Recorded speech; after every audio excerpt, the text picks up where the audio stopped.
Good evening, everyone. Welcome to Apex Racing TV here with the BSR MX5 Autumn Cup. We're at Brands Hatch today. It's Alex Simpson and Sam Fitzpatrick calling this one for you. We've got 4 races around the GP circuit tonight in the MX5. I'm sure it's going to be action-packed. I have to say, welcome, Sam. Thanks for covering Chaz and Andrew. And for those that don't know, Mr. Woodhouse has been in the hospital. He had an operation this week as well. He had to have his gallbladder removed. Sorry, Andrew, if you didn't want me to share that information, but yeah, just everyone to give a big shout out, send all the best to our colleague who's who's on the mend, which I'm happy to say. But yeah, crazy week for him, back from Germany and straight into hospital. But yeah, Chaz away, and Sam, thank you very much for covering. Should be an interesting race. What's your thought on the MX5 and BSR MX5 combo? Yeah, well, I've done a few of these races now. I remember we did the one at Silverstone on that weird track. It was like the Stowe, it used Stowe, and it was basically very bad cameras for it. So it wasn't it was good fun still. Absolute carnage. 36 cars around Brands Hatch. Sounds absolutely fantastic. And yeah, we'll be very interesting to see who comes out on top. And of course, it's always so evenly matched in these cars. A mixture of, newer, very quick drivers and, kind of quite experienced drivers in these cars. It'll be interesting to see how that matches up over the 4 races this evening. Yep, Dan Hunt takes the pole from Josh Thompson. Then it's still in Chapelewski, Anwar Smith in 4th place, Jack McIntyre, Steve Hefford, Ryan Walker, Adam McNally, Adam Delmont, Nathan Davis round out your top 10. I'm going to whiz through those on the screen while I very, very quickly talk about the fact that Cooper's leading the championship in the Pro Series on 677, followed by Brian Holmes, Hefford, Smith and Dan Hunt. And it's got Malcolm from Mott in the AM Championships. Right, I think we are almost ready to get to the start of this one. Let's see what Hunt can do from the pole. He's not actually taken to the grid yet, which is a bit random. So it might be Josh Thompson that's going to get effectively net pole position. Got a few more cars still to come. That'd be a shame if Dan gets the pole and then can't make it. He's got 25 seconds to do it. This is all mind games, you see. Dan knows exactly what he's doing. Wait for him to turn up with 2 seconds to go. And I don't know why drivers, occasionally wait, but maybe he's adjusting something on his setup. And I think he's there now. There you go. Surprise. Thank you, Dan. Here we go then. Race 1 of the night here in the BSR MX5 Autumn Cup is lights out. And it is a good start from Hunt. They got a little bit of wheel spin. Thompson feels the need to cover off from Stelian Chepelewski, who looks like he might try and get a run through Paddock Hill Bend and up towards Druids for the first time. And Thompson going aggressive straight away as well. Always good on the brakes. Hunt's going to have to defend. Not easy to go around the outside of Druids. Good first couple of corners for everybody else. I haven't seen anything crazy in the background, Sam. No, I couldn't see anything in there. And looking at the standings, not too many massive kind of drops down the field, although there was a spinner just coming out of Graham Hill Bend there. And actually maybe even toe back to the pits, I'm not quite sure, but still a little bit side by side here going onto the back straight. Can Thompson get in range of Dan Hunt? The gap is 0.2 of a second. As long as you cover the inside though into this next corner, it should pretty much be fine, although Thompson really not gaining that much down the straights. And here comes Chepelewski. He's going to try to get involved. McIntyre got ahead of Smith, by the way, just behind. And actually, McIntyre's looking very quick, trying to move up into the podium places. And Hefford trying to go around the outside of Smith as well. Not able to quite get it done. I've always been... this battle continues. I'll stay with that. I've always been of thoughts that... wide on the grass through there, but still got the inside line. These guys battling hard. I'm going to lose the draft if they're not careful of the quartet ahead of them. But yeah, to finish my point, I've always sort of thought very difficult track to overtake. It's everywhere seems short and just needs to be stretched a little bit. Continues for effort up the inside. Smith right under the cosh now. But in these MX5s, I would think it's absolutely perfect. Just enough drafters. There's a little bit of contact between the Momo cars and the Youth Energy cars. They're battling at the very front as well. So let's take a quick look at that, because I think Thompson's lost a position to Stelian Chepelewski, where he was going for a move just a second ago through Paddock Hill. Yeah, I saw Thompson. Contact! There's a big contact behind, and that's Anwar Smith around number 3 car. Can anyone avoid him? Yes, they can. I'm not surprised, actually, Sam, that's happened, because honestly, they were being really aggressive. They weren't leaving any room whatsoever. There was contact on the main straight with the Youth Energy and the Momo cars. I don't know why they're doing that on lap number 2 of a race, to be honest. Give each other a little bit more room, a little bit more respect out there, and you know. But yeah, got a bit argy-bargy, and yeah, that's kind of what's happened there. So it's McIntyre now trying to go around the outside of Thompson. These 4 are away, that's for sure, after that incident involving Smith and co. Nathan Davis dropping down the order as well. McIntyre. Yep, McIntyre runs wide, follows in on the back of that pack. That might be good for Hefford. He might just be able to get a little bit of draft now. He's 1.9 seconds back. Whoa, nearly a little bit out of shape there was Trepalevsky. It's odd actually to see Josh Thompson losing out with racecraft, because his move going into turn 1 I think was maybe a little bit misjudged, and he lost a position to Trepalevsky when across Thompson. Certainly when I think of his driving, he's one of the absolute best in terms of racecraft. I think that was a anomaly. But here comes Trepalevsky. He's going to try to go to the outside here. Last time Hunt managed to defend very well against it, but Trepalevsky is going to go onto the inside, into paddock bend. Down the inside he goes. We've seen the inside line much better than the outside line so far, and Trepalevsky will go to the outside and he will take the race lead. That was great from Stellion, actually. He opened up Paddock Hill, lovely, just to try and get that little cut back on Hunt. Hunt's not going to give up on this, though. He's proved that he's quick in qualifying, and you know, he's done really well in real world racing at the moment as well. So I think he's going to be not going to give this one up at all. It's going to be all over Stellion for the rest of the race. It's whether or not the likes of Thompson and McIntyre can get involved in the scrap for first, or whether they're just going to be constantly fighting for third. McIntyre having a little look. Hunt on the outside again. He's going to try and go all the way around the outside through the GP section.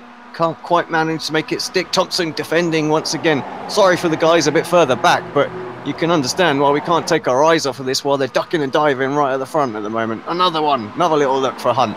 Up the inside. Stellion just runs a little bit wide. He's okay. Car's not come out of control. All of a sudden they're side by side for second as well. Now Thompson round the outside. He has to run a little bit wide. Gets a bit of a drift on. Managed to keep the car under control. They were 3 wide for a second. McIntyre now looking round the outside of Dan Hunt. This is great action here. Yeah, absolutely. And Hunt's going to have the much better run, I think, coming out of here. And Thompson's trying to get involved as well. Willie tries to make it 3 wide. That would be a little bit unnecessary going into turn 1. But Hunt down the inside. Can McIntyre carry the speed around the outside? Thompson's getting involved as well. And Thompson desperately wants to get back that third position. Tries to even look for second place. Oh, and he spun it. That's Trepalevsky. What happened? He was leading. He was on his own. Leading. Let's take a little look at that back on replay. I think we need to look at that because it was a mistake, an uncanny mistake from Stellion. Doesn't normally make these. So just a little wide there. Does he brake on? Is that a hardware fault? Yeah, definitely. It's a hardware fault, isn't it? Yeah, it has to be. Maybe his Oculus or something like that died on him or something there, because he's just sort of sat there. He's not moved. Ever so strange. But yeah, that's out of the hunt for him. No pun intended, because Dan Hunt's still very much in that hunt, and he's third place now. After all of that, it's McIntyre that leads. And this group has been caught by Steve Hefford. So Hefford's there. And you've got the Youth Energy guys of Brian Holmes and Adam McNally right there as well. So the Youth Energy and Momo battle continues. I thought Hefford was going to go up into second position for a second there, but couldn't quite make his way through. He's still running in fourth. But yeah, McIntyre with now over a second clear. Thompson's found himself back up into P2 somehow. Hunt down into third, despite Trepalevsky's mistake. And here we go. Oh, a little bit wide there for Holmes. He had an awesome run at Steve Hefford, but not anymore. And he's actually going to be under pressure a little bit from Adam McNally. He might look to the inside here, going into turn 1, the Youth Energy driver. But it doesn't look like he's going to find a way there. And yeah, this massive pack now. We've even got, Alex Cherney right onto the back of this train as well. So fantastic bats for the lead. Yeah, let's jump on board with Alex for a moment. Of course, running for the Swift Cooper Esports. Very much an RSO driver at heart, but obviously in this series, if they're going to have a little run at the team championship, they had to sort of form some sort of alliance, and they've gone with the Swift Cooper Esport operation. Oh, that was a little bit worrying. He had to collect that car up pretty quickly there, but. Yeah, like you say, 8th place. He's moved up 8 spots from his starting grid position. Luke Cooper ahead of him, up 10 spots as well. So he's doing extremely well. Let's have a look at the movers and the shakers. The biggest mover looking like Charlie Summers, 16 places. So great job for him. He's currently sat in 16th as well. So another 16, mate, and you'll be all good. Yeah. Well, certainly for race 2, he's going to be looking very strong if he can make up 16 places again. Did just have a move, or was that just ahead? I think we could just see, and now actually Adam McNally trying to pressure Holmes. So Holmes got ahead of Hefford, and now Hefford is under pressure from Adam McNally once again. And look at the gap that already Brian Holmes has got up 10 places now from 14th on the grid, and we're going to get more side-by-side action here between Youth Energy and Momo Youth Energy, just pulling ahead there for Adam McNally, trying to follow through his teammates. Cooper wants in on this pretty quickly as well. Luke got a good run. He's not done anything. Hefford trying to go back up the inside of Druids here. And get the initial move done. Will he get the complete overlap? I'm not sure, no. McNally still manages to keep a little bit of the car. So through Graham Hill Bend, he'll have the high ground. And yeah, as typical fashion, they all run just a little bit wide coming out of that corner. Not the best of exits for McNally, and that's allowed Hefford back up the inside again here. We turn away from the Indy circuit that we know so well. And I've raced that, and I have to say I enjoy watching the racing around the Indy circuit when we do like the Formula Ford Festival around here. It's always great to watch. And sit up on the in the grandstand up by Paddock Hill Bend and see the whole race. It's fantastic. Yeah, I've been to to see the Indy circuits. Yeah, it's incredible how you can just see, you know, everything, can't you? Very rare for a circuit to be like that. Of course, this Indy section, not a whole lot. This Grand Prix track, not a whole lot of grandstands around this area of the circuit, but it's still, you know, got a fantastic blow. No, it's a little bit wide there for Adam McNally once again. No one really wants this 6th place. Whenever there's a gap made, it's always pegged back immediately, and yeah, McNally's still right there. Yeah, where's Dave Baker when you need him? He'll take 6th place, that's for sure. Yeah, it's looking a bit tasty again. Back towards the front. Holmes really moving forward. He's got a little look, thinking maybe a win is possible here. McIntyre not too far up the road. Sights are set firmly on Dan Hunt for the moment, trying to shape him up. Slightly wider line going into Druids, hoping to carry a bit of speed. Maybe a surprise move into Graham Hill. It'd be unorthodox, but yeah, has a potential. Doesn't happen this time. Does get a good run using all the circuit again on the outside. And yeah, Dan Hunt right now, he needs to use the draft that's coming off of the back of the Radicals car ahead of him. And very, very good exit through there. And actually, Hunt might go on the offensive here with Thompson. All three of them are going to be extremely close. 0.3 of a second separate them as they go down the back straight. Dan Hunt pulling out of the slipstream. He's going to have the inside. The sweep. Oh, great sort of defensive driving from Thompson. He was able to carry the speed and then shut the door as well. Hunt really could do nothing whatsoever. And Holmes just sort of sat there lurking, waiting just to see what's going to come off between these guys. The more they battle, the more McIntyre just pulls away. He's now 1.7 seconds clear. So just that half a lap there. 0.7 of a second, the gap has opened out, and it's almost outside of the slipstream range. And we're just gone 11 minutes of this race left. So there's not going to be a great deal left for to get up to him. So McIntyre looking really, really strong right now. Hunt pulling out of the slipstream. He's going to try and go around the outside of Paddock Hill, is he? Or at least do what Stellion did to him, get the run off the corner. He couldn't quite get the cut back perfect. Just got his nose up the inside. Late on the brakes. Can he make it? Thompson would just not let this one go, and he managed to get a fantastic pace round the outside there. And he has taken back that position, but he hasn't got a fantastic run. If anything, got a little bit of a slide on, which is slightly surprising. Hunt goes to the outside once again, and usually a driver in 4th place in this situation would be like, yep, boys, keep on going at it, I'll profit from this. Holmes feels like he can win this race. He's kind of got to get involved in that one as well, because he wants to pass these guys, but I must say, it's looking less and less likely after every single corner. He's trying to get involved now as they go side by side once again. Hunt's trying to carry the speed round, but Thompson will happily push him out there if he possibly can. Can't do too much on the outside into this one unless you get a fantastic cutback, which is what he's trying to do right now. Still, Holmes just cannot quite get his nose in there. Yeah, frustrating for him. As you can see him looking one way to the next. You know, he's really trying to find the best line. And of course, while these guys are battling, they are slowing each other up. And Holmes really can pick his line in 3rd, but he just can't quite get the run that he wants to get alongside and clear either Hunt or Thompson off. Not the best of final corners for him there. These two ahead going to continue to battle. He has got a great view of their battle, that's for sure, which is why we're on board looking at it now. Just over 1/10 of a second as they go across the start-finish line for the lead. For the leaders, sorry, for 2nd and 3rd. And again, Hunt just not close enough to have a little look into Druids.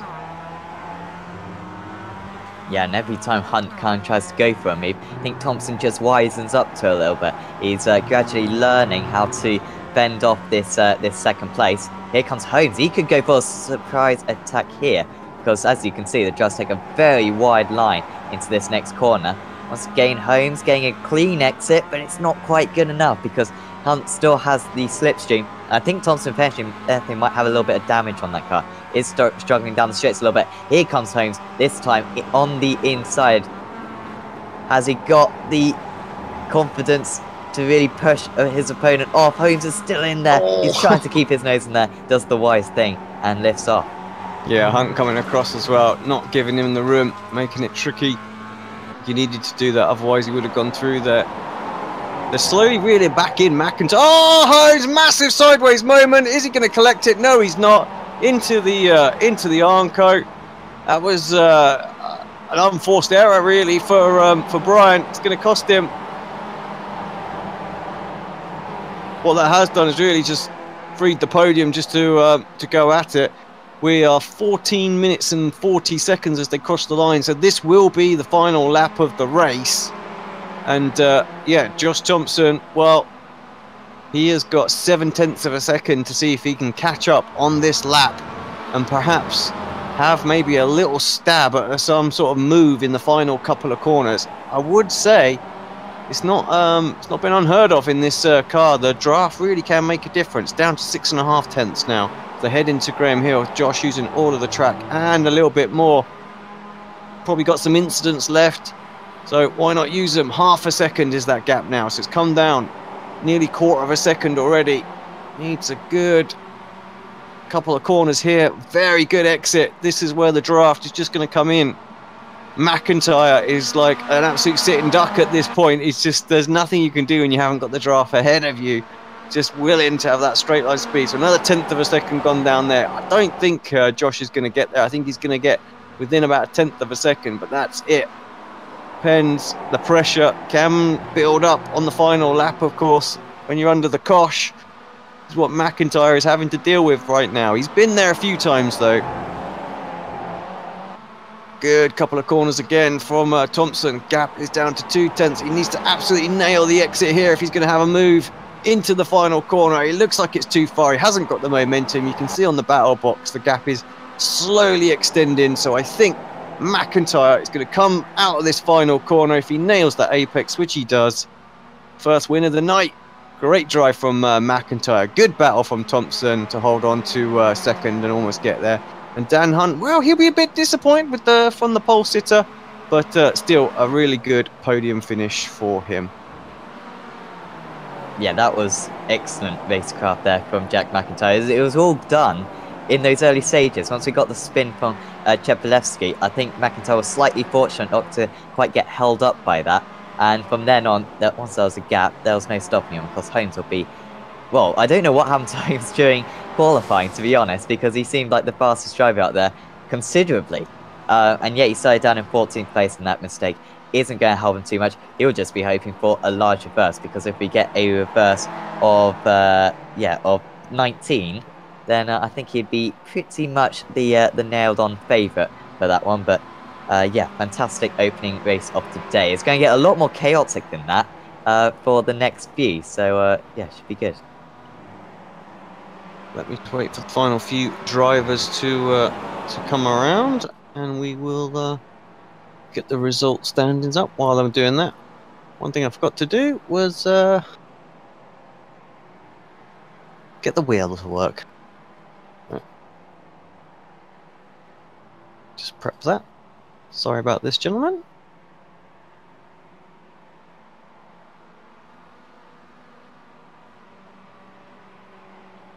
I know Marco's been particularly enjoying spinning the wheel in recent weeks. It's yeah, I think he just does it in his spare time now. It's that fun.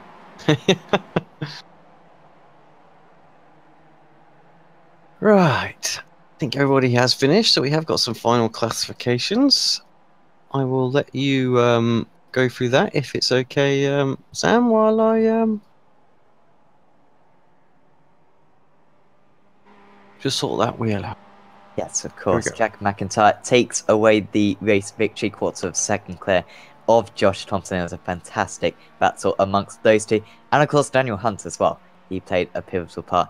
Starting on pole position, ends up in third. Just a little bit unlucky in those early stages. Luke Cooper finishes in fourth. There was Jason Cooper in fifth. There's Alex Cherney in sixth. Adam McNally ended up in seventh. Charlie Summers in eighth from 32nd on the grid, only 8 seconds off the lead as well. Very good drive there. Adam Delmont finishes in 9th, and Steve Hefford in 10th behind that. It was Stevens who gained 7 places himself. McCarran, Ashton, Cameron, Smith, who started from 4th, had an instant near the start. Giddings, Barry, Wright, Holmes, Walker, Van Gool, Ayres, Mias, Malcolm, Carl Hardy, Carl Yakelet.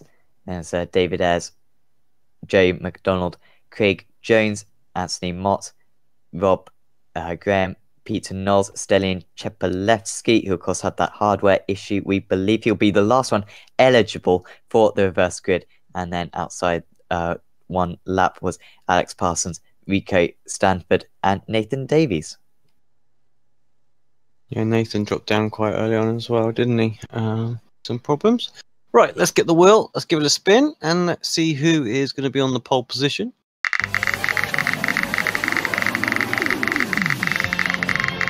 Spin is going down, it could be a full -4, I think it's going to be.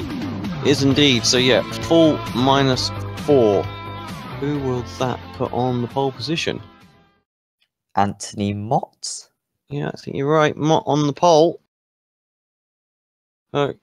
Congrats to him. For those that don't know what just happened, maybe watching for the first time as well. So there's 4 races, obviously, in a night, and we have basically a reverse grid wheel. It's a random wheel, so no one knows where to park themselves, just to try and get that pole position.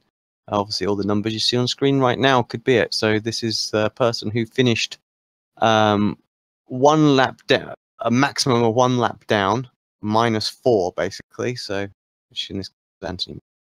But yeah, stick around with us. Obviously, we'll be back in about 10 minutes time, something like that. Guys will just have a tiny little break, get the next session up, get the reverse grid sorted out. And yeah, we're back with Anthony on the pole. But in the meantime, please do us a favor, support the channel, hit that like button, yeah, you know, share the stream around on the Facebook group, all those good things. Let's get some conversation going on there as well. Any questions you might have for us, even if it's in the break, please just post that. If you want to know a little bit more about the series, how to join, all that sort of stuff, yeah, ask away, and we'll give you the answers in the break. But yeah, for me and Sam, we'll be back in about 10 minutes time.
chair of the Indianapolis Motor Speedway. Will it be Tim Hogan? It's going to be Christopher DeMerritt at the line.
Motor Speedway. Will it be Tim Hogan? It's going to be Christopher DeMary at the line.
Hi guys, welcome back to the BSR MX5 Autumn Cup. As you can see, we're just having a little technical problems, a HDCP error, which I've never had. The grid, they've just advanced the session. I'm going to quickly see if I can sort this out. Might have to try loading back in or something like that. But yeah, can't get that back in. I'll have to close the stream down, set up a new one. Yeah, how weird, in the middle of it, it's just decided to do that. So apologies, we will try and be back with you guys as quickly as we possibly can, but we will possibly miss the race. Sam, would you be able to give us a bit of commentary on it? Actually, just what's going on while I try and sort myself out. Yes, so here we go, radio commentary. It was Craig Jones away from the pole position as they go into turn one. And currently still Craig Jones with the lead, Jim McDonald in second place with Carl Yakulets in third.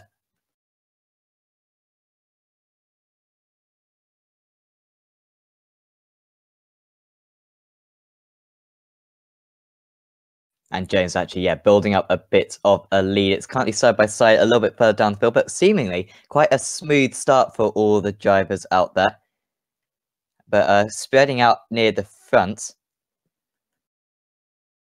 is currently about 3 wide all the way down the field. There's a couple of collisions actually just going onto the back straight and a spinner in the background. I think that was Adam McNally just falling down the field.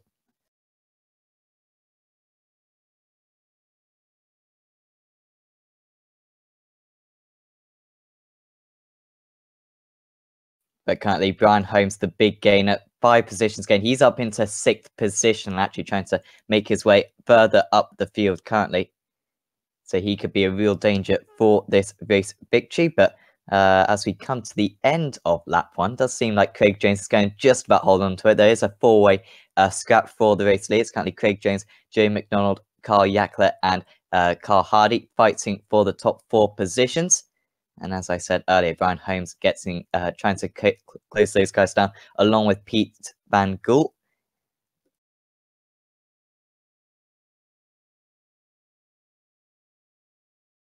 Also, Steve Hefford is up 11 places up into 9th place. But yeah, currently it is Craig Jones just about holding on to the lead. Really close, though, to Joe McDonald. Peter Van Gool is up into 4th position, actually going side by side is Joe McDonald and Carl Yackler. Yackler actually be up into 2nd position, and there's a little bit of context actually around Paddock Bend. But it hasn't affected the cars too much. Top 2, Jones and Yackler pulling away a little bit. McDonald holding on against Hardy, Van Gool and Holmes.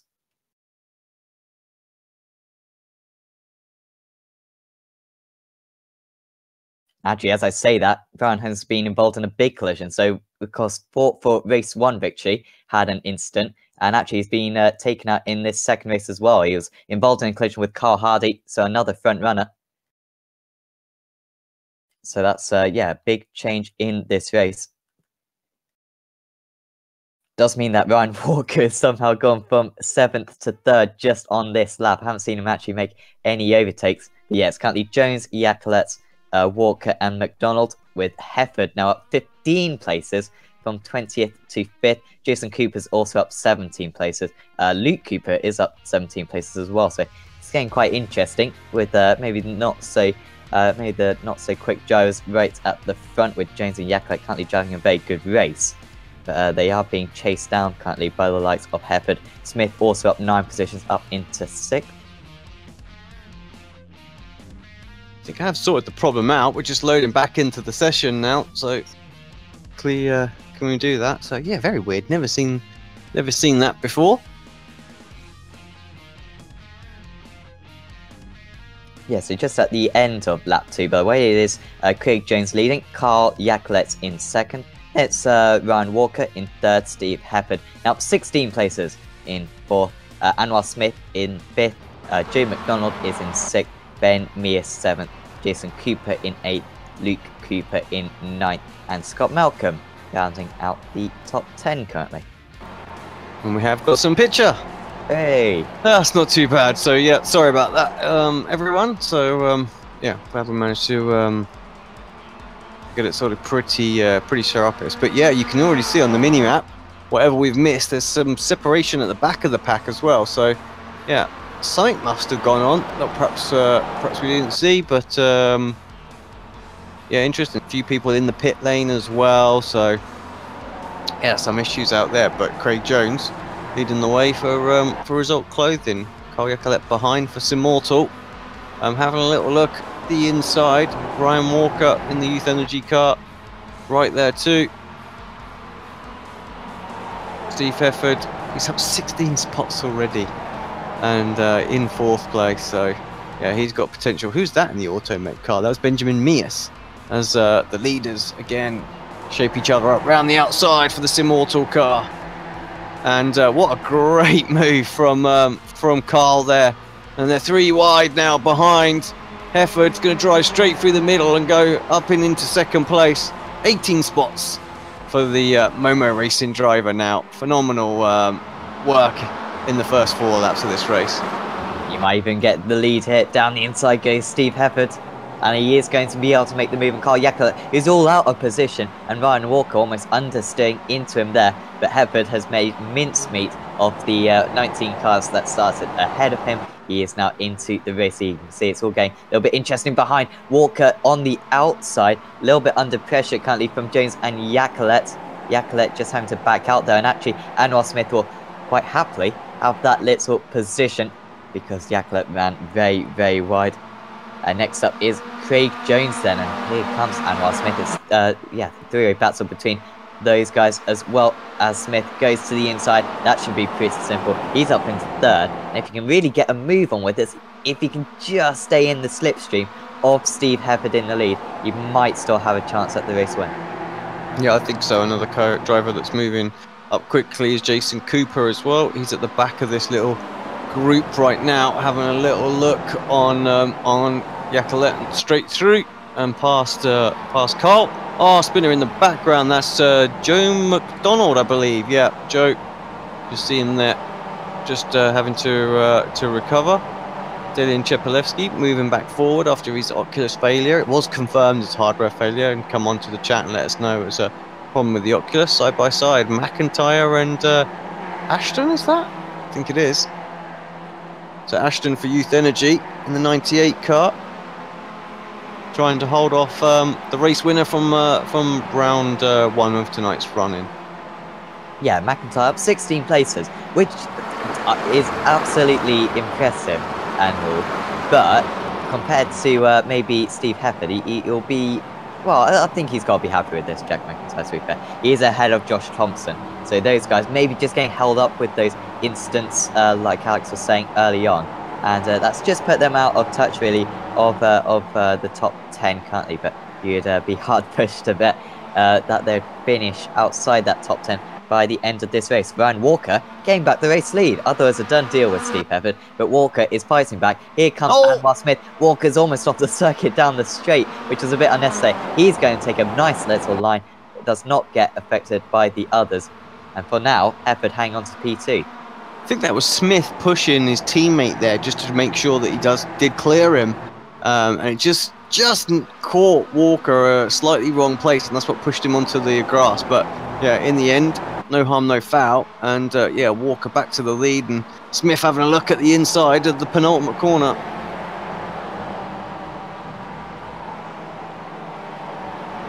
Well, Smith is doing his teammate quite a handy favour, and also Ben Mears gets involved in this one as well. And Mears is going to have a very nice little run actually round this final corner, and also just behind that's Jason Cooper as well, and they're going to go side by side. Smith, I don't think is quite going to get Hefford into turn one. Hefford though, feeling the need to go defensive into turn one, almost running a little bit wide, just missing the apex, all of them seemingly, and it's going to stay pretty stagnant for now.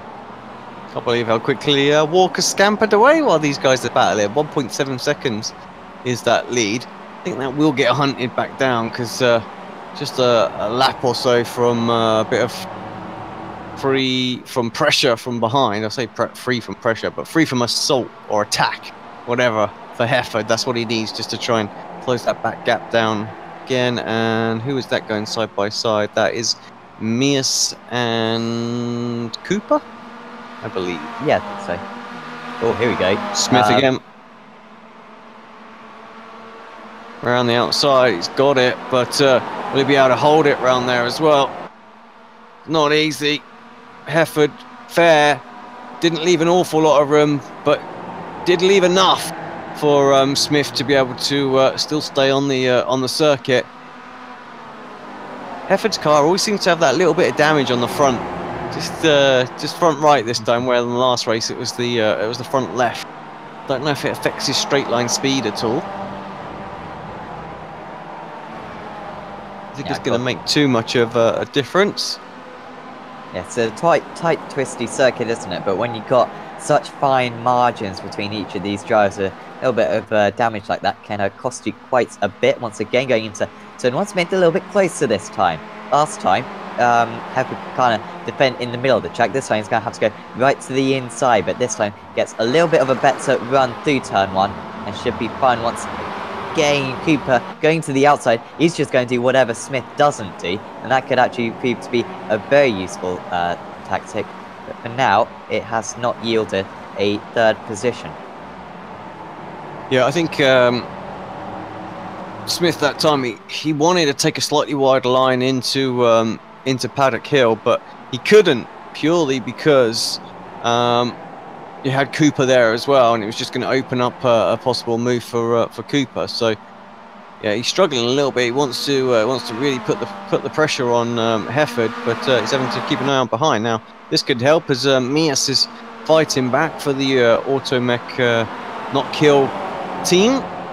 Can't quite hold it around the outside, but yeah, doing a good job. Mias, one of the sort of top 10 starters, still very much there. He's up 2 spots. Craig Jones just behind him, down 5, but still very much in that top 10 from the pole sit. So he wasn't pole sitter, was he? It was Mott, wasn't it? It was pole sitter. Luke Cooper up 19. Stellian's moving forward 24. So he's slowly working his way back to these guys as well. So could be a heck of a drive from Stellian if he's able to get right into the top 5 as well.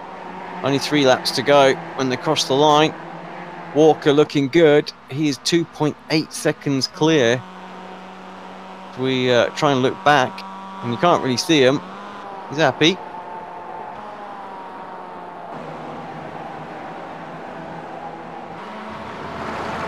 Oh, that's going to be good, surely, for Jason. Up the inside, Smith has to go defensive and just ran just a little bit too deep. And yeah, up and through for Jason. Good, strong move. He'll want to have a move straight on Hefford as quickly as possible. All of a sudden, it's a different driver attacking you. You're not sure. You get comfortable knowing where, say, Smith was coming, but all of a sudden, Cooper's having a look in a different place. He's gone round the outside of Surtees there, and that's giving him the inside for what's going to be Hawthorne when they get there. And straight through, good move.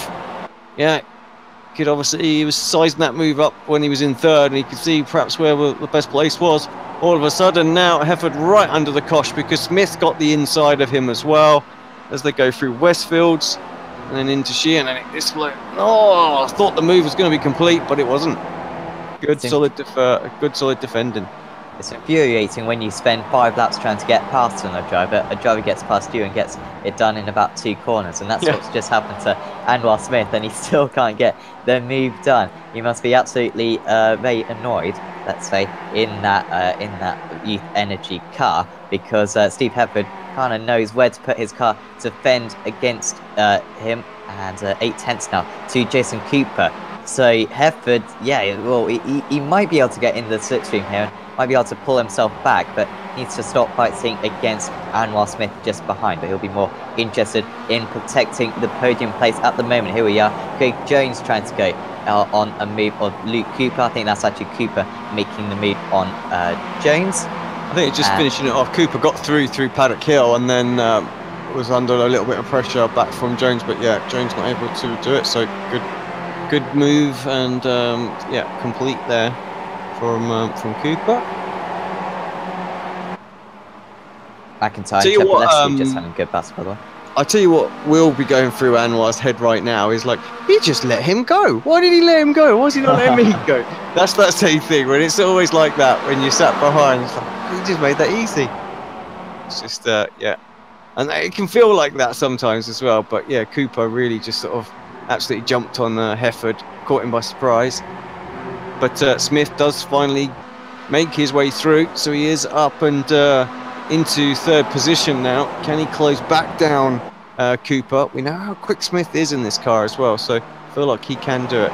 You are right, there is this great battle going on for 8th place as well right now, looking at Cherney, and it's Stellian Tepelevsky and Jack McIntyre in there as well. So Swift Cooper Esports are got some pressure from Momo Racing out there. Wherever you look, it seems to be a Momo car. That's the trouble. Yeah, there's quite a few out there, and what's great about this battle is that literally any of these guys could be winning the race. This could easily be a race 1 fight for the win, but currently it is only over 8th place. Somehow these guys well, they've still got 5 seconds to catch up to Craig Jones, which is surprising. It just shows how much the grid got separated in the early stages. But here's the chasing pack, and look at Anwar Smith. He's already onto the back of Jason Cooper. And Smith has done some help for Ryan Walker, his teammate, out in the lead. I doubt there's going to be any handouts from Ryan Walker. He'll certainly try to take a victory if he possibly can. Well, he's only got half a lap to go, of course. So oh, wow, okay. That will soon creeps up on you, doesn't it? Especially when we missed the first couple of laps of the race too. Oh, Smith, he's going to have to defend. Heifer trying to carry the momentum around the outside. That looks good. It's so easy just to run your opponent out. But Smith, I have to say, leave an awful lot of room there, but not so much as they come through this section. And Hefford, well, he's using some of the grass and a little bit more just to do it. Oh, just about gets his nose ahead as Smith as we come through the penultimate corner. But it's all going to be about this man. Got himself in the lead when it was absolutely fortuitous time and is able just to pull away from there. He's going to win by about a second. Great race for Ryan Walker. Top job. Nice to see him on that top step. He'll be delighted with that. Great drive from Cooper, up 23 spots. Smith holds on for third. There's that great battle as it all comes across. This one too, Cherney from Stellion and McIntyre. There's nothing between them. So we got this quite close. This is Nathan Davis and Craig Cameron as well. Also very, very close. Peter Knowles close to his teammate Carl. Yeah, that didn't have the race that he wanted at the end. Just started dropping down, which was unfortunate because he was showing really good, strong pace at the start of this one. But yeah, this Immortal car looking nice to say. Really stands out. Can't miss it with those pink wheels, can you? No, personally, I'm a big fan of pink on race cars. It does stand out. It's a bit different. And of course, I don't know if I've even got the right livery, but the livery I'm looking at, Ryan Walker also has a bit of pink in that car, and lots of pink on the inside. I thoroughly approve of his driving. That was a superb race from Ryan. Just to pick up those positions early on, he got past, crucially, Steve Hefford nice and quickly. And once that was done, Anwar Smith couldn't get the move, and a couple of others, including Benjamin Mears, Craig Jones as well, couldn't get the moves, and by the time Jason Cooper got up into second place, it was all a little bit too late, leaving Ryan to the race victory. Waiting for Scott Malcolm to finish. That car has seen better days, but of course he will be on the lead lap, which means that he can go for the pole position, of course, with the reverse grid wheel. He was running in the top 10 at one point, was Malcolm. I remember saying he was running in 10th place. I don't quite know what happened to him, but he'll cross the line 25th. With that, we're able to get the race results up on screen. Okay, so Ryan Walker takes it by 9/10 of a second at the end from Jason Cooper. Emil Smith in third place. Then it's Steve Hefford, Benjamin Mears, which rounds out your top 5. Luke Cooper, followed by Craig Jones, Alex Cherney, Stellion, Jack McIntyre is your 10th place driver. Jack Ashton just missing out in 11th. Dan Hunt, good drive from him, up to 12th place as well. Josh Thompson basically must have followed him all the way around there in 13th place. Charlie Summers, another good drive from Charlie in 14th place. Jamie Ayres was 15th. Brian Holmes 16th. Nathan Davis was 17th, and 18th for Craig Cameron. Adam Delmont finished in 19th for Youth Energy, 26 seconds behind your leader, Carl Yacolet, who we mentioned earlier on, was having such a good race for Simortal, but ended up in 20th place. Peter Knowles, 21st. Anthony Mott from the pole position. Joe McDonald, Carl Hardy. Scott Malcolm in 25th. 26th place was Max Wright. Then it was Kip Stevens. 28th place was Mick Barry. Then Karen down in 29th. I didn't even see Nick out there, to be fair, so that must have been very early on where he got involved. Adam McNally in 30th. I knew Adam was out as he was cheering on Ryan on the YouTube chat. Jordan Giddings in 31st. Peter Van Gaal must have gone out and run on one of the early laps. 32nd. David Ayres. Rob Graham was your final runner in 34th place. Right, straight to the wheel. Get this reverse grid sorted. Hopefully we won't have any technical issues for the next one. Again, apologies for that. We just missed the first couple of laps with some sort of weird HDCP error that was coming up. The spin takes us to 30th place. Not sure that's going to work out. So who's going to be... I think it's going to be Kip Stevens, isn't it? He's the first driver that's only one lap down in what was 27th position. So yeah, Kip Stevens followed by Max Wright, Scott Malcolm, Cole Hardy for your reverse grid in the next race. Sam, thoughts on that one?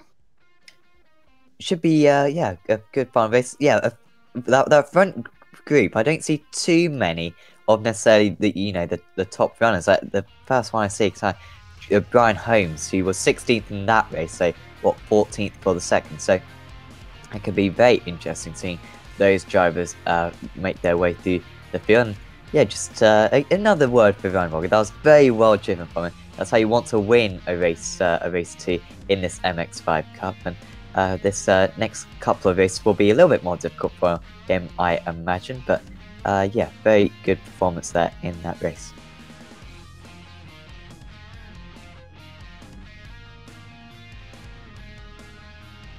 Right, well, we'll step away again just for a few minutes, and we will be back once the new session is up. Stay with us here, 2 more races to go. BSR MX5 Autumn Cup here at Brands Hatch.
chair of the Indianapolis Motor Speedway.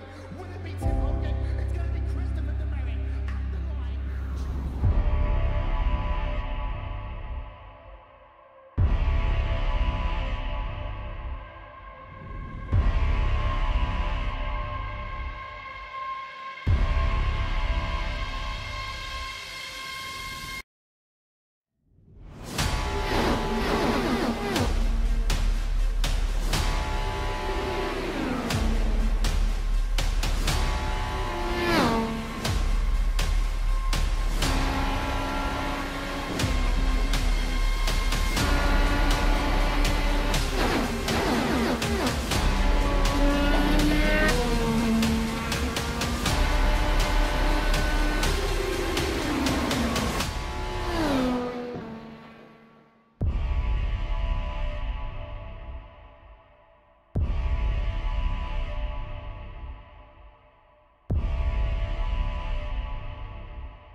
Welcome back to the BSR Autumn Cup. We've just advanced the session and we're clicking in and getting ourselves live with the action. No HDCP errors this time. So just returned back as well. Thanks, Sam. Just going to quickly just update the championship standings on screen as the series admin were so kind to update them. Jason Cooper leading now 860 points from Steve Hefford, Brian Holmes 811. Very close for 4th and 5th between Dan Hunt and Amwell Smith on 802 apiece. Over in the AM Championship, let's bring those up as well. 661. Anthony Mott 621. He needed a better race that last one, although Malcolm not with the best of results. Benjamin Mears, Carl Yacolet also had a chance to get to the very front with that one. Carl Hardy in 5th. So still all to play for in this early stage of the championship, Sam. Yeah, absolutely. Got plenty of rounds to go, plenty of races to go. Remember, 4 races per evening. We have got one more after this one. And yeah, basically will very soon be underway. The drivers getting as many points as they possibly can. Top 12 on the grid. We're up on screen. We are getting ready here. Lights are on. Lights are out. Kip Stevens with a great start as far as I can see. No real wheel spin. He's got Max Wright to his left. Scott Malcolm a little bit of a sluggish start. It's got a bit of pressure from Carl Hardy, but Hardy not able to put any kind of moves on. So front 3 continue kind of as they were. Looking at the back, hearing a little bit of contact, but I think for the most part everyone's got themselves through Druids without a problem. Yeah, seemingly. But not through Graham Hill. Who is that? I think that might be Peter Knowles that's dropping down the order. Indeed it is Peter Knowles. Unfortunate for the Simmortal driver. It's right at the back of the field. He's still going, but and I'm seeing Carl Hardy as well. Carl may have a little bit more damage. Look at that shot. They come down the straight. Just so many cars, no room to move. Adam Delmont in 5th. He has got Joe McDonald right behind him and Anthony Mott just ahead. Just saw on the screen, Mott really needs to get a good couple of results, try and close that gap back up to Scott Malcolm, who is just ahead of him on the racetrack right now. Good reverse grid for Malcolm. Yeah, so the top 3 staying put. And of course, yeah, we did have a couple of incidents, a little bit more contact in the background. Where's Mott? That round. Oh, that is Mott. So that's an awful second race for him, and he didn't do particularly well in the first race either. So his championship chances, it's certainly not over. But yeah, taking a little bit of a hit today. Joe McDonald under pressure now from Nathan Davies. He will go through going into turn 1. You can see this gaggle of cars all roaring their way down.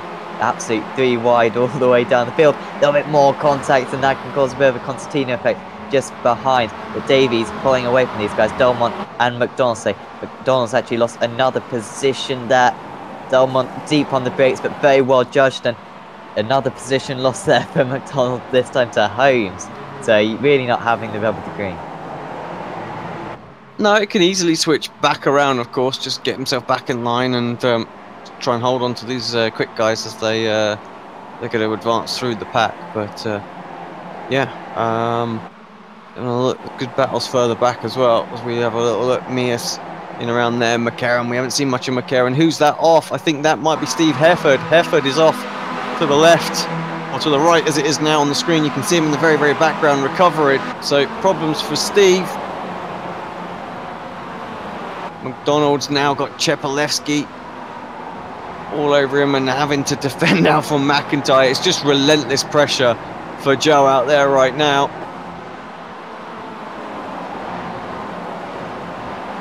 Yeah, he's just, he's kind of been put offline in one corner and just struggling quite a bit, and they keeps on falling down the field, the 387 car. And next up will be Craig Jones. This is kind of where McDonald might be able to hang on to a few of these positions, but he's had a lot of quick drivers.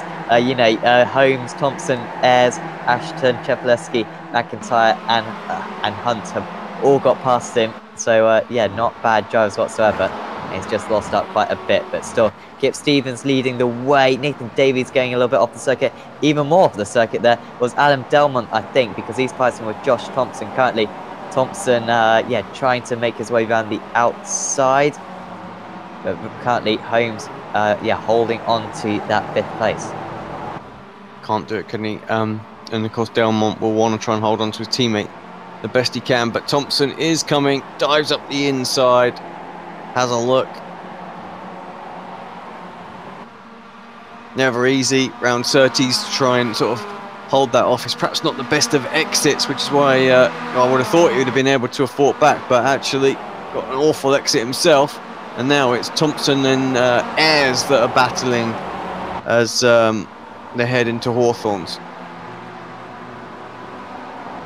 Yeah, Thompson's race car, so as I said earlier on, it is absolutely superb, but all of these drivers' racecraft is crucial. It's not so much about pace, because pace is always absolutely, yeah, very important, but racecraft is probably the deciding factor in these races, and Josh Thompson certainly getting a taste of his own medicine out there. Nathan Davies having to defend against Scott Malcolm. So sorry, actually, Davies getting that move done. Malcolm having a poor lap, and he's going to lose 3 positions. Thompson tries to get a couple of drivers in one straight, but there wasn't quite the room on the inside. Davies getting clawed back as the slipstream effect. Also, his drivers behind. There's contact amongst all 4 of them. Malcolm almost gains back all those positions. Davies has lost 5 positions in a single... Oh no, who's that in the background as well? I think that's Delmont that actually got sent into the barrier. Yeah, car is toast. There's a couple of others in the gravel trap as well now. I think that's Luke Cooper possibly that's involved in that one as well. So, yeah, all kicked off there all of a sudden. Rob Graham also involved. He's just jumped back to the pit. So, yeah, lots going on out there on lap number 4.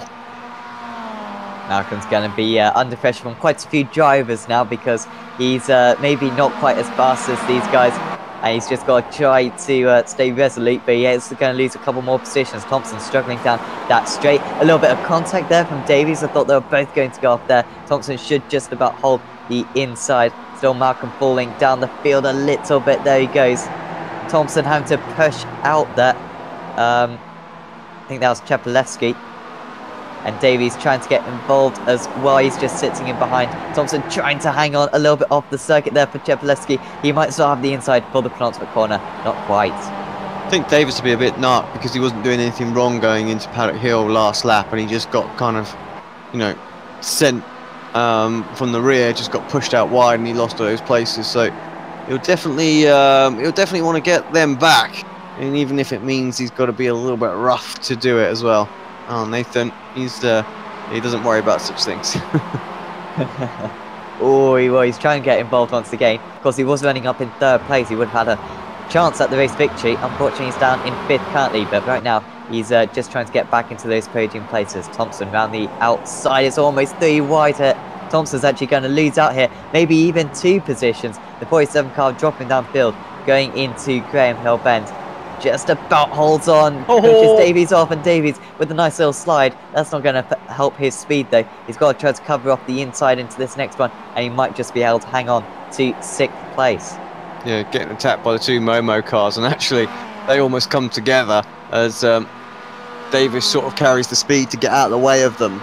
But yeah, that is extremely close behind this little battle here as well. So that is McIntyre, Ashton, Ayres and Dan Hunt, of course, trying to get back towards the front as well. All while this is going on, you've got Cooper and Max Wright, Kip and Max Wright, that are just sort of running away at the front quite comfortably. They're having a little battle. They're starting to battle because you can just see them on screen at the moment. But I think it's more a case of Max just trying to hold on to Kip at the moment. Yeah, and that last lap actually Kip was a little bit faster, so yeah, it's not gaining considerably at the moment. Thompson just lost out to Davies, didn't he? Wait, where did Thompson lose out to Davies? So Thompson's had another issue actually on this lap. At least I didn't see it. And Davies back ahead, and let's see the replay. maybe Davies trying to get his own back a little bit on Thompson. Oh, he got a little bit out of shape, did Thompson, and then yeah, was able to get by. I think. Well, the looks of this, yeah, just coming into Clark Curve there. Yeah, so Davies, too fair, keeps on coming back, keeps on getting shoved off the road, but he's coming back for more, and he is up into the top 5 once again, but distance to Stelian Chepalevsky. Also got this one, Ayres versus Yakulat. Yakulat leading the way at one point in race 2, at least in 2nd place, and they're going side by side through Paddock Bend. Lots of little battles going on there right now. We've got Jordan Giddens and Steve Hefford, the one that's right on screen now. And then this 3-car battle as well. That's also quite interesting, relatively close.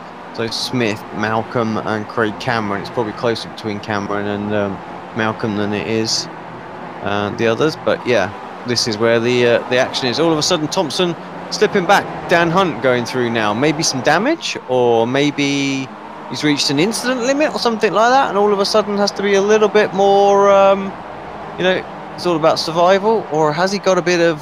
Has he got? He's got a lot of steering damage. Yeah, he's steering very much to the left to keep the car going straight. Yeah, that's what 20 degrees or something. Yeah, at least, doing pretty well considering that.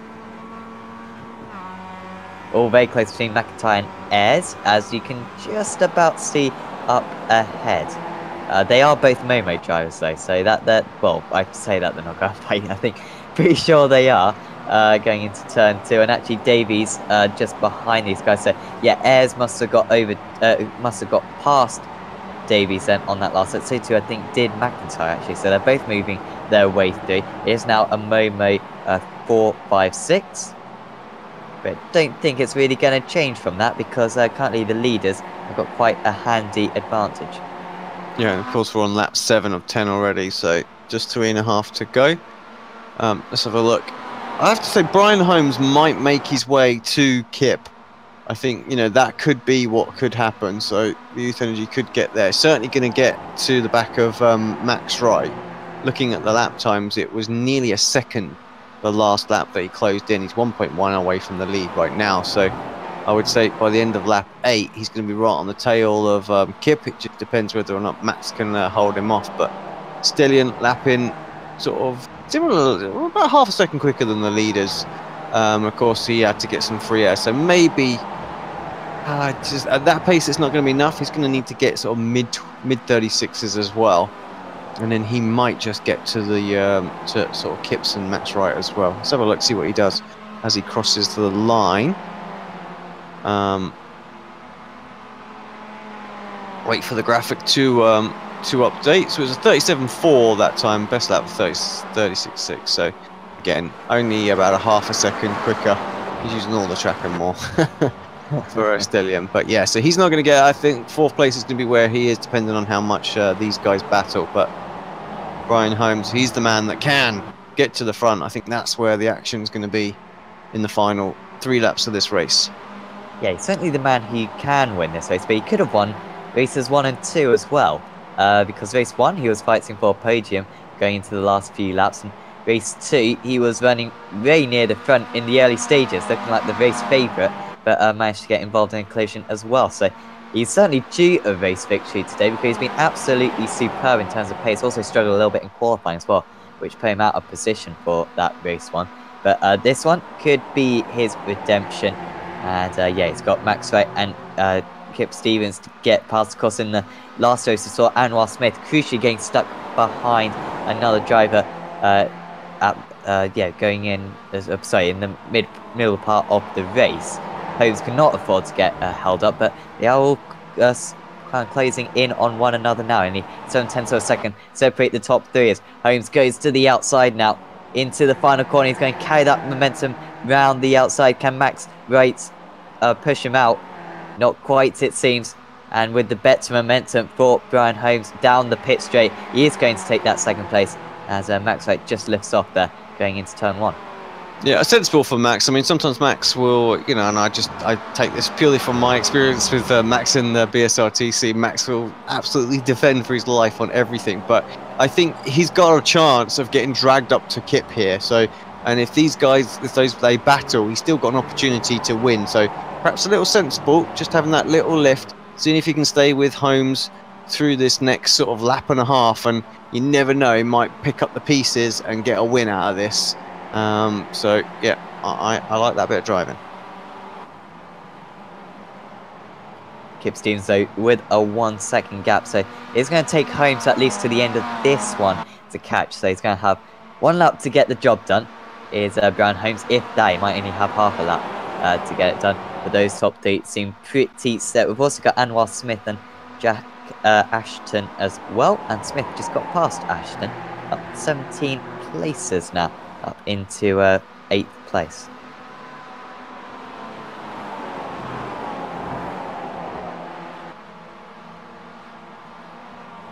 Only 7/10 of a second now between the top 2. Say that, 7/10, 8/10 now. Slow and fast out for Kip Stevens there, which worked very well for him.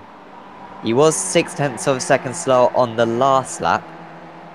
And yeah, with an 8/10 lead, unless that slipstream effect really starts to help Brian Holmes, it looks as though it's going to be race 3 Kip Stevens' way, because he has just put in a lap time within a 10th of his personal best in this race, and that's just what he needed.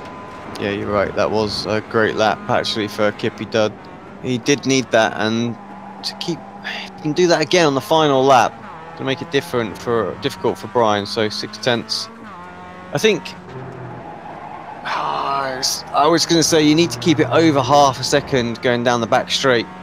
If it gets underneath that, then slipstream is just going to play a big role down there, and that gap's going to come right down. Oh, that's about right. Little bump from Brian with the curbs, kind of compromised his run. You can see he's not really closed in at all. I think timed this to perfection. 4/10 of a second. We're on board.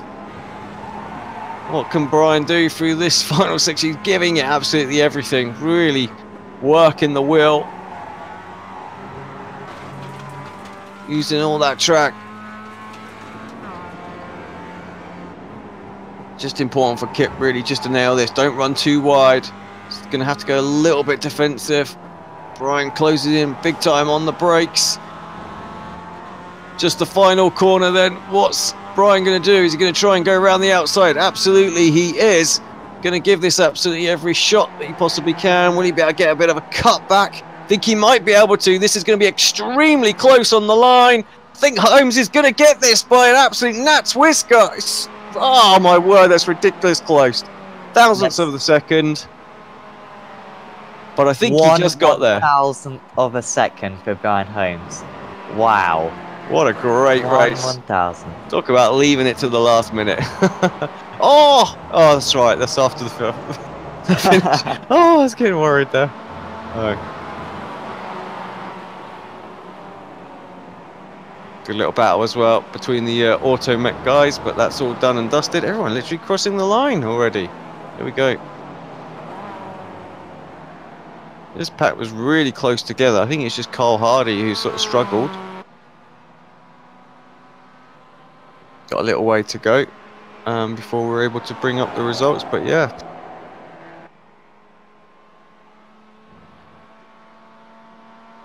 Good comeback from Holmes in there, because he had to wait a while, didn't he, to kind of get to the front. He had to really work from it from 12th on the grid. Did not get, I'd say, an amazing start. He very much had to just pick off the drivers, and once he got into that 3rd place, had I think about 4 seconds to gain.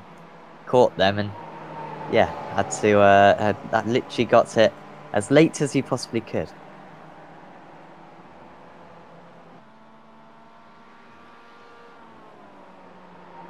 Car comes across the start-finish line. We can retrieve the official classifications. We'll see what the gap shows.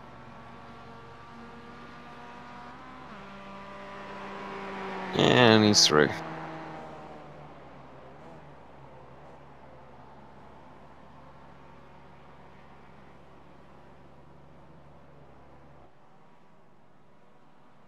Right then, final standings coming up on your screen now. It says on the final standings 2 1,000th of a second. Oh, So okay. yeah, wasn't close at all, was it? Brian Holmes taking it then from Kip Stevens, followed by Max Wright. Stellan Chepelewski finishes 4th. Jack McIntyre, Jamie Ayres, Jason Cooper, Amar Smith in 8th. Jack Ashton, Adam McNally rounds out your top 10. Nathan Davis slipped down to 11th in the end. Josh Thompson 12th. Luke Cooper in 13th. Adam Delmont in 14th. Scott Malcolm, top AM driver once again. He's having a good run this season. Benjamin Mears in 16th was second AM driver, followed by Steve Hefford, who had to say is a pretty reasonable recovery considering he was pretty much stone last after that spin that we saw earlier in the race. Ryan Walker 18th place after winning the last one. Ryan did gain 9 places in that race, so still a good result there. Jordan Giddings finished in 19th, just ahead of his NLR teammate Craig Cameron in 20th. Nick McCarron finished 21st. Anthony Mott, unfortunately, another bad race for him in 22nd. Peter Van Gool, 23rd. We haven't seen much of Van Gool tonight, I have to say, and he normally features pretty heavily as well. Craig Jones, 24th. Joe McDonald, 25th. Mick Barry, 26th. David Ayres, followed by Peter Knowles. Charlie Summers, 29th. Paul Hardy, obviously with the damage that we saw coming across, finishing 30th. Then Dan Hunt. What happened to Dan Hunt? That must have been right at the end of the race. Carl Yacolet, 32nd. Alex Cherney getting involved in something early on that put him out, as well did Rob Graham.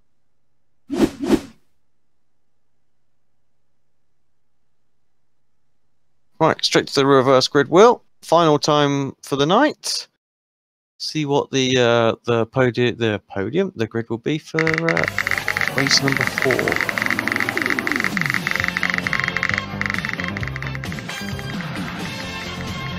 Could be a small one. I think it's going to be a small one as well. It's going to end up on 15th. It's not going to make it to full -4. No, it's not. 15th. It is. Who's on the pole?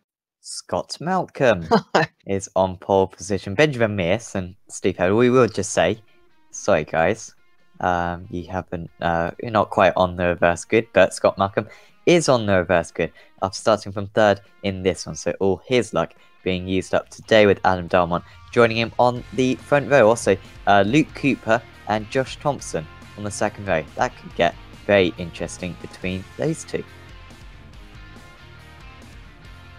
Yep, indeed it will. Right, final race coming up in about 10 minutes' time. Stay with us before you obviously disappear, or we disappear from a break as well.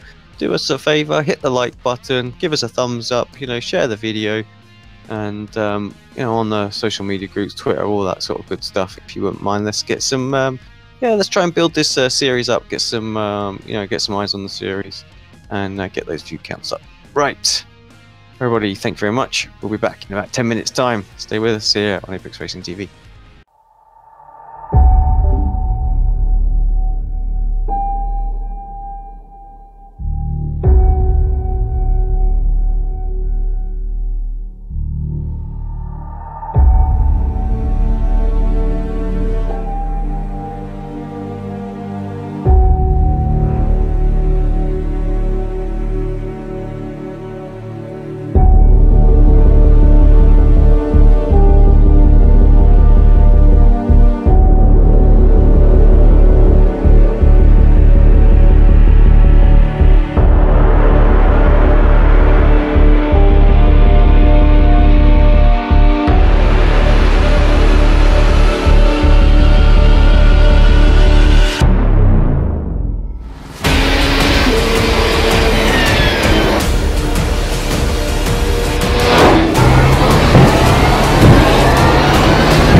Welcome back to Apex Racing TV and the BSR MX5 Autumn Cup. It is the final race of the evening. Scott Malcolm is on the pole position. The rest of the grid is going through your screen right now. Adam Delman, Luke Cooper, Josh Thompson, Nathan Davis. Some quick drivers at the front there, so this could be an interesting race for sure. Sam, thank you very much for covering as well tonight. Yeah, how have you enjoyed the first three races? What do you think of this final one? Well, so far I've seen some fantastic fighting for the lead, which is absolutely fantastic. Grid is almost there apart from Nick McCann. And for this one, hopefully Scott Malcolm and Adam Belmont will be able to fight hard against the likes of Cooper and Thompson, as I think the lights are going on right now.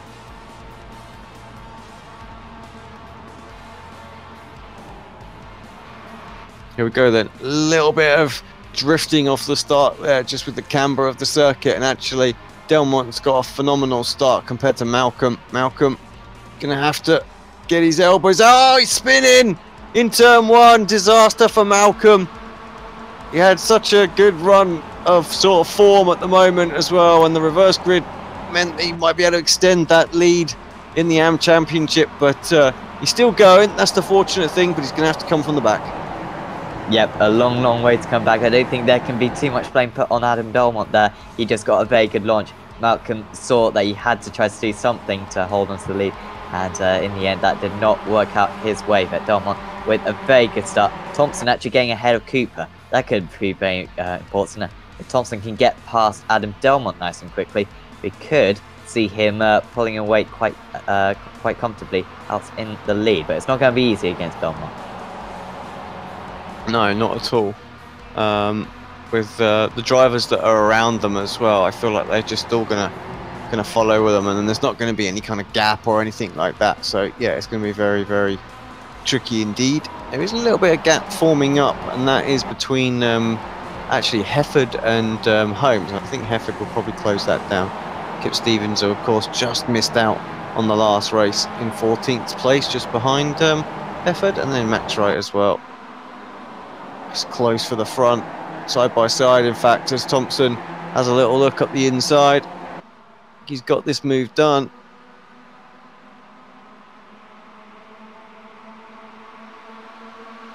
Possibly it's not over with yet. Depends how well Delmont can do the switch back, and he's exactly what he's done. So he's back to the inside. He'll have this for Druids. Thompson will try and go around the outside, carrying the momentum. See if he's going to have the overlap for Graham Hill-Ben, which he has got as well.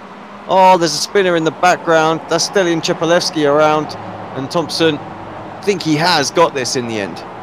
Yeah, but it's not over yet. Delmont will try to come back, and I think Delmont's got enough pace to try to keep on the back of Josh Thompson. It'll be interesting to see what Luke Cooper now does, because what he doesn't want is, of course, Josh to get a bit of a lead, but there's no worries about that right now, because he's got barely a lead whatsoever as Thompson goes defensive down here. Will Cooper just get his nose involved here? It should be pretty simple for Thompson to hang on to this one for now. Going very wide as Delmont. Is he going to struggle on the exit? He maybe goes defensive, not quite, and now Davies trying to profit from this. He's down the inside of Anwar Smith, and also trying to pressure Luke Cooper as well, as we've got, yeah, three right in a row, and Smith just getting shoved out a little bit there.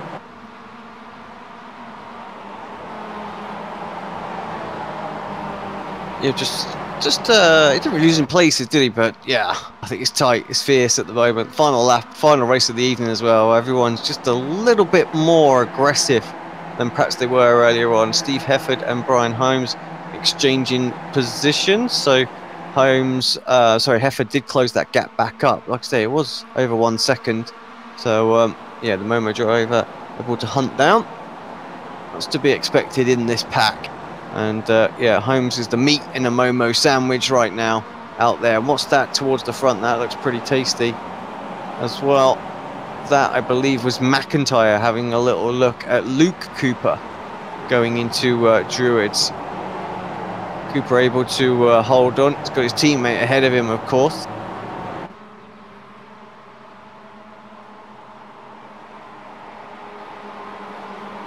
Yeah, Cooper only just hanging on. There we go. That's a little bit of a poor exit. And McIntyre, who did well in race 1, Did he win race 1? I forget. It feels like a long time ago. And Luke Cooper hanging on at the moment down the inside. That's the obvious defensive move. We've seen it so many times today. Such a narrow circuit round here. Almost guaranteed to get a poor exit as well once you go side by side, and it just invites more drivers into the paddock. We're going to have a four-way battle very soon. Yeah, of course, Cooper and McIntyre, and then the two Youth Energy drivers. Smith trying to get his nose on the inside there. It's closed up, by the way, between the top three as well. Thompson did have a 1 second lead, down to half a second. So this one very much still on, and a big crash in the back. Yeah, that is Jamie Ayres that's around. Didn't quite exactly see what happened. Wow. Well, yeah. That's yeah, that can easily happen when trying to recover back to the circuit, unfortunately. So close, you need to get off the line completely.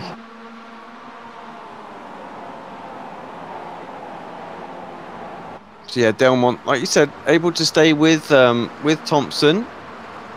Some of the lines the drivers are taking there. Not sure which one of the Swift Cooper drivers that was, but yeah, one using all the circuit and yeah, all the gravel trap as well.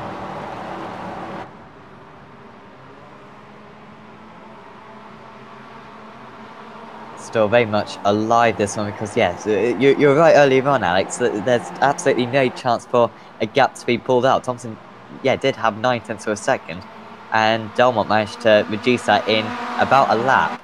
And Thompson, we've seen him pretty much carry damage for this entire day so far, and once again just struggling down the straight seemingly.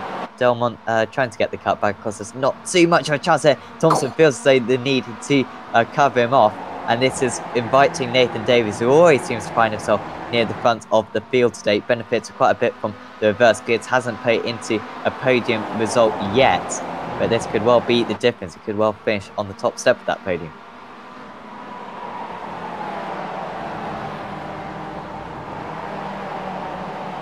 What is going on a bit further back? Let's just take a little look. Max Wright dropped 3. Charlie Summers up 14. Another good drive through the field for Summers. And then this little battle, which we haven't seen too much of Peter Van Gogh, but there he is, just Stelin Chepsleski, who obviously had the little accident earlier on. They're tucked up behind Alex Cherney as well. So that's a trio that really shouldn't be down in 19th, 20th, and 21st. And in fact, Nick McCarron, who's just ahead of them, who we haven't seen too much of tonight. I mean, 18th, crazy. David Ayres, Mick Barry, and Anthony Mott, they're all having a good little battle too, and that is for 24th, 25th, and 26th, just to spread some love to some of the other guys as well out there. It's quite funny, the pros really look at the snake that we've got on the mini map. The pros and the blue really are dominating today. Sometimes we see it mix up quite a lot, but yeah, race number 4, very, very much the pro drivers have made their way to the front. And for the lead then, Josh Thompson and Delmont still battling out. There was 0.05 of a second between them at one point down that straight. A little bit of contact behind from McIntyre into the back of Davis. Davis doesn't upset his car, he's able to continue.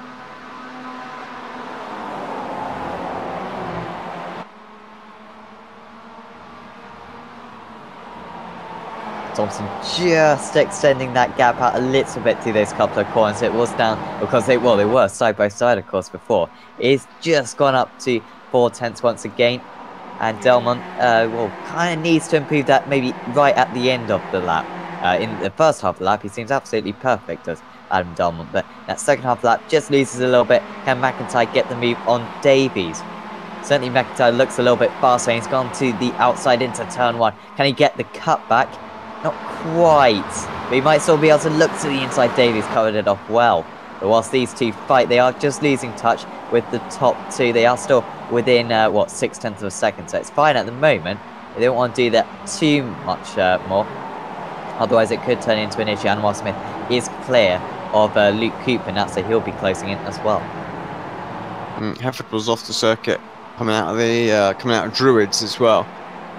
He's battling with Ashton up the inside at Surtees, and Ashton with a great run round the outside. He's going to carry all the momentum. He's got the slipstream off of his teammate as well, but effort trying to come back, although Cooper pushing him down the straight. Say Cooper, it's Kip.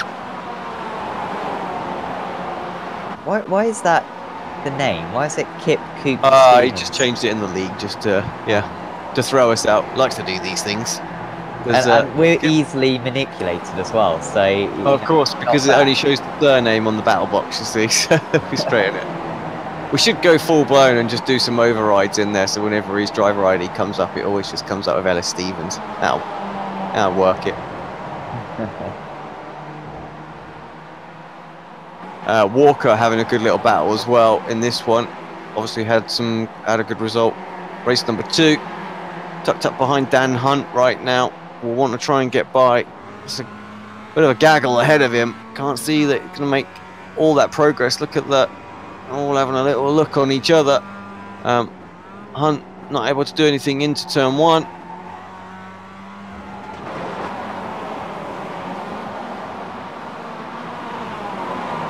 Oh dear. Hunt on Summers. Summers turned his teammate.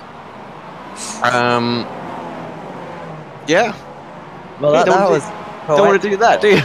Okay. And there's something else going on here as well, because McNally is has got some serious damage and dropping down. Gonna have a look, see what this was.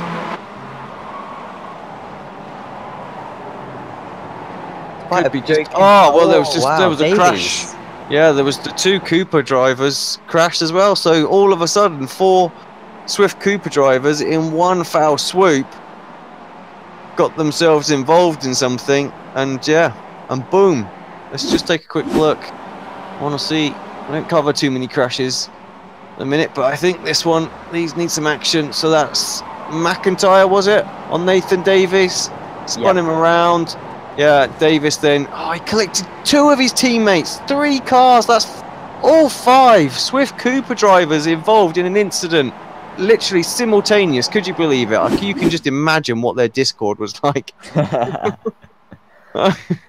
Yeah, that would have been it. Everyone would literally have been raging all at the same time.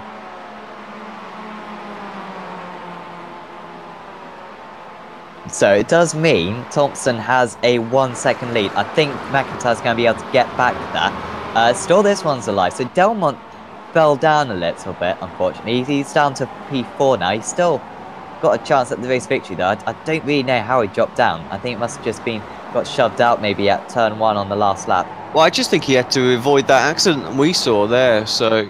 Oh, right, okay. Yeah, because it all happened around where Delmont was, you see, so...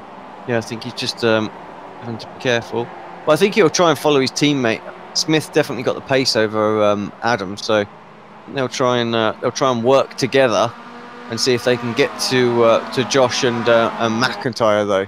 McIntyre has been extremely quick tonight, so I think that he'll be able to definitely get onto the back of Thompson. That's not going to help him, running just a little bit wide.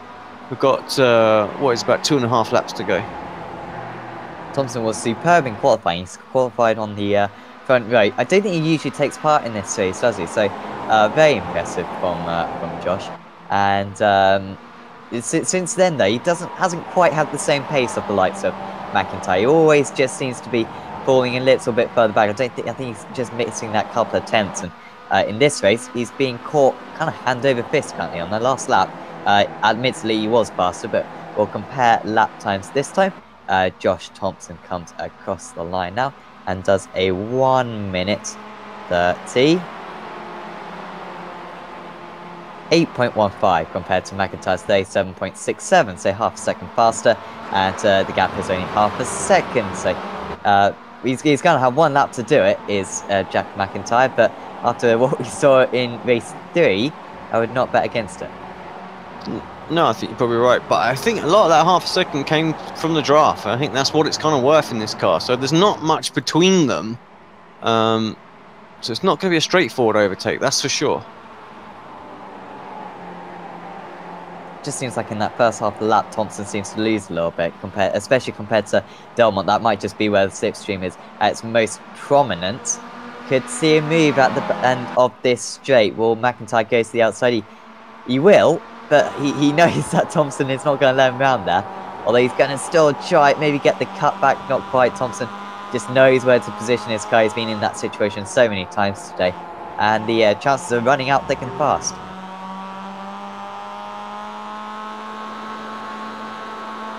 Yeah, indeed they are. And McIntyre just dropped back just ever so slightly. But again, just probably collecting, ready for another little assault. That's the thing, once you go for a move, it just doesn't quite pay off. You tend to drop a 3 or 4 or tenths of a second. Get a good run here. Stay with the onboard shots from McIntyre. The draft in full effect there. All of a sudden we lose Thompson. Is he going to appear back? Are we looking at a cutback? There he is. And no, Josh sort of parking his car a little bit on the apex really, just to try and defend that sort of cutback. Sensible driving. He's got the inside here. It's easy just to carry that bit of extra speed on the inside and make sure that you've got then, exactly as Josh done, just run out a little wide, and he's got the inside for Graham Hill. Half a lap to go. 2 Youth Energy boys are catching up. Well, actually, it's 3 of them there. Brian Holmes in the background with them. So if there's any kind of battling on this final lap, gonna have to be careful because there could come a little surprise attack. Yeah, Delmont's certainly out of this one, but Smith fancies his chances as they go side by side, perhaps for the last time. Thompson on the inside. Oh, he's going to try to muscle his way around the outside. Here's McIntyre. He might just make it. He's got fantastic momentum. Can Thompson keep his nose in there? He just about can. And he might be able to run his opponent off the circuit. McIntyre does a brilliant job around the outside again. And he's got a full car's... he's got his whole car ahead. So Thompson's got to defend from behind. And going into the last few corners is looking very good for Jack McIntyre. Yeah, it's not over and done with. Oh, Josh, extremely wide. It's going to kill his momentum ever so slightly. Just a fraction too much speed. McIntyre so good through the last corner in the first race as well. He's going to basically take the first one, take the final one. Great night's racing for McIntyre. Good win. Good racing from Thompson as well. Good strong pace. Smith with another good result. Delmont will be happy. And Brian Holmes comes across. Then it's Steve Heffer. They were very, very close. Ryan Walker up 11. That was a good result too. A couple of drivers just dropping down. All of a sudden, Max Wright dropped down the order there. I think that was just a connection problem. Nick McCarron 14th best. One of the better results for him tonight. Up 7 spots, but just not quite had it. Stellion down 3. That was, yeah, mixed bag for Stellion today. Who else are we waiting on? This was a crazy battle as well between Mott and Barry. Unfortunately, we didn't catch that before they come across the line. Grid is so close together, it's almost done and dusted. A couple of drivers we're just waiting for. Oh yeah, Colette and Adam McNally to finish. McNally's car looking a little worse for wear. Look at those wheels. Yeah. How is that? Yeah, that's not right, is it? Steering right, it turns left. Yeah, he does like a one. Oh, here we go. Hello.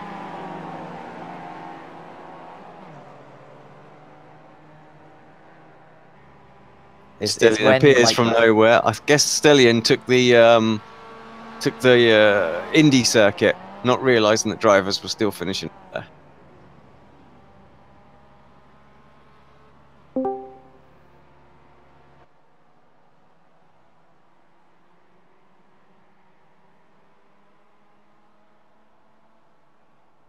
Right, while I'm retrieving the positions, I believe we have got Ryan Walker in the booth. Do you mind just taking it away with Ryan for a quick interview while I get these stand-ins up? Yes, of course. Ryan, well done. Brilliant race 2. You drove that about perfect, to be honest. You got into the lead early on. You built a bit of a gap. And from then on, it was just about holding on in those closing stages. Yeah, hi guys. Yeah, that race 2 is just... yeah, I just decided to try and make a move early and try and get as many positions as possible with being close to the front. Managed to do that. I think I was stuck behind Steve Efford at the time, who was in the lead at the time, and whacked the wall. So yeah, managed to pounce on it and take the chance when I got it and take the lead. And got a bit of a push from my teammate Amwar, which I have to thank, or who I have to thank for being my wingman and helping me out. But yeah, race 2, I'm happy to take the win, and the rest of the night was pretty good as well. Managed to finish all 4 races and score points and which helps me in the championship. So yeah, been a pretty good evening. Yeah, absolutely. I was about to say, that's kind of 4 very, solid performances out there. And considering the amount of crashes out on circuit, it was very impressive that you could kind of keep out of those incidents. Would you just say that comes with experience, because it was pretty chaotic out there today, as it always is? Do you think as you take part in more of these races, you kind of grow that crash avoidance skill? Yeah, I've definitely noticed on BSR and the Mazda that when it comes to avoiding crashes, it seems to be helping in a way, and also it's helping with racecraft as well. When to make a move, when not to make a move, and when to just settle and finish races and score points. So, yeah, I've definitely noticed it's helped in that respect. So, yeah, I'm starting to get to grips with the Mazda more and more, and starting to get more pace out of myself. So, yeah, hopefully it's a good sign for the rest of the season. Yeah, definitely. Kind of, what are your aims for the autumn season? Of course, we've also got the year-long one, I believe. But in terms of the autumn season, kind of any aims in the championship? I think my aim is just, at the moment, I'm only about, well, the last time I checked, I was about 64 points off the championship lead, but the championship's not the aim at the moment. It's just kind of, that's in the back of my mind. The main aim is just to finish in the top 6 in the championship. But if I can do that, I'll be pretty happy. Yeah, definitely. That'd be super impressive. And before we let you go, anyone you'd like to thank, Ryan?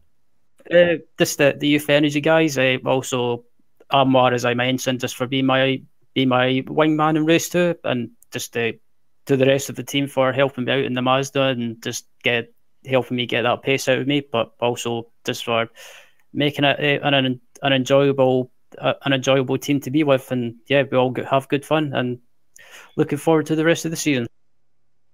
Thanks, Ryan, and we will see you tomorrow. We're doing ILMS, aren't we? Oh yeah, so we are. I look forward to that. With doing that with you, Mr. Fitzpatrick, and Mr. I forgot his second name, but it'll spring back to my mind. So, Mr. Kume. Kumo, that's it. That's it. Yeah. Anyway, see you tomorrow, Ryan. Right, here's Sam. No, thanks, Sam. Right, let me just quickly run through the standings then, as I've got them up on screen. Jack McIntyre obviously won that one by 0.2 of a second from Josh Thompson. Amar Smith in third, then it was Adam Delmont, Brian Himes, followed by Steve Hefford, Ryan Walker, Jack Ashton, Jordan Giddings, and Max Wright. Kip Stevens was 11th, Charlie Summers, Alex Cherney, Nick McCarron, Dylan Chebalewski, Benjamin Mears, David Ayres, and Peter Van Gaal in 18th place. 19th was Anthony Mott, there was Mick Barry, Scott Malcolm, Carl Hardy, Joe McDonald, Kai Collette, Adam McNally, Luke Cooper, Jason Cooper, Nathan Davis, Dan Hunt, Jamie Ayres, Craig Cameron, Craig Jones, Peter Knowles, and rounding out the back of the field was Rob Graham.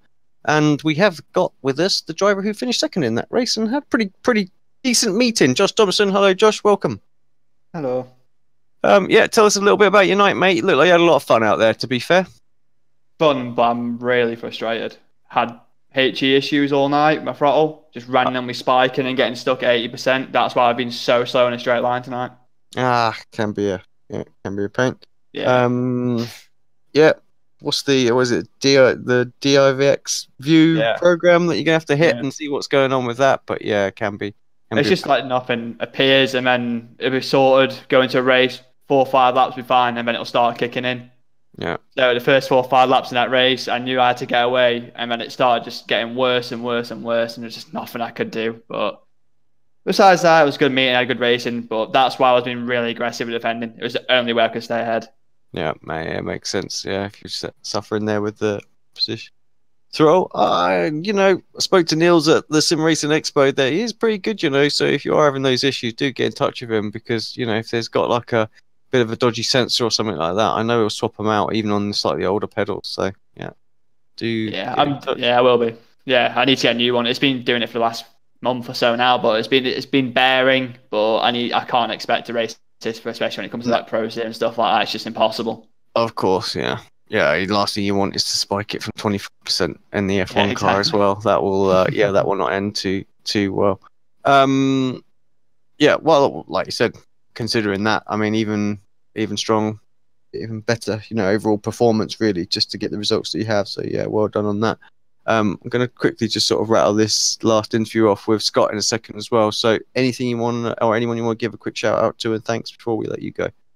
Yeah, you guys for broadcasting. Good, as fantastic as always. And also Carl Hardy for letting me stand with Result Clothing for this season. I didn't have a team, so they picked me up. And so I was doing it for those guys really tonight and got some good points on the board for them. Awesome stuff. Thanks very much, Josh. We'll catch Thank you next week, hopefully. Yep. See you later, guys. And we are left with the final driver interview of tonight, and it is with Scott Malcolm. All right, guys. Hello, mate. Yeah, well, it looked like tonight was going really well for you. Obviously, extending the lead in the championship. Your rivals were falling off, and and then in the final race, you were on the pole position, and well, it just didn't go too well once you reached turn one. No, I did it. I actually thought I got a wee bump off Adam, but I looked it back and I think I just was too eager on the throttle. And just typical my luck, Well, I mean, I'm still looking at the standings right now. They look like they've been updated. You're on 801 points, 37 points clear at the top of the table. Benjamin Mias, obviously your teammate, has moved himself up and into second place. So could be a bit of inter-team rivalry going into the sort of second half of this season. Yeah, it's already been talked about. Ben's a very, very fast driver. I would be expecting him to be overtaking me near the end of the season, but I'm going to give it my best shot. Well, I think you're at the top of the table for a reason. You've been scoring regularly at the start of this season, and if you carry on, you just never know where you might end up. We've seen drivers win series without, having like the best overall performance. That consistency can make such a difference in the BSR with the 4-race format. So, yeah, keep pushing forward, mate, I reckon. Yeah, well, that's what I've been told. I've been told I'm quite consistent, and I'll just try and pick up as many points as I possibly can. I'm not going to win a race. I know that for a fact. This car. I'm not driving it correctly, if you know what I mean. Mm-hmm. I'm still not using the clutch and auto blip and all that kind of rubbish. But I'll hang in there, try and pick up as many points as I possibly can, and then I'll try and get my head around how to actually drive this puddle jumper. Well, next week, just having a very, very quick look to see where we were next week. I really should know because I think it's kind of matched with the TC series at the minute, but I haven't got a clue. I'm just trying to find the sticky post with the schedule on it. Here we go. Spa first next week. Oh, brilliant.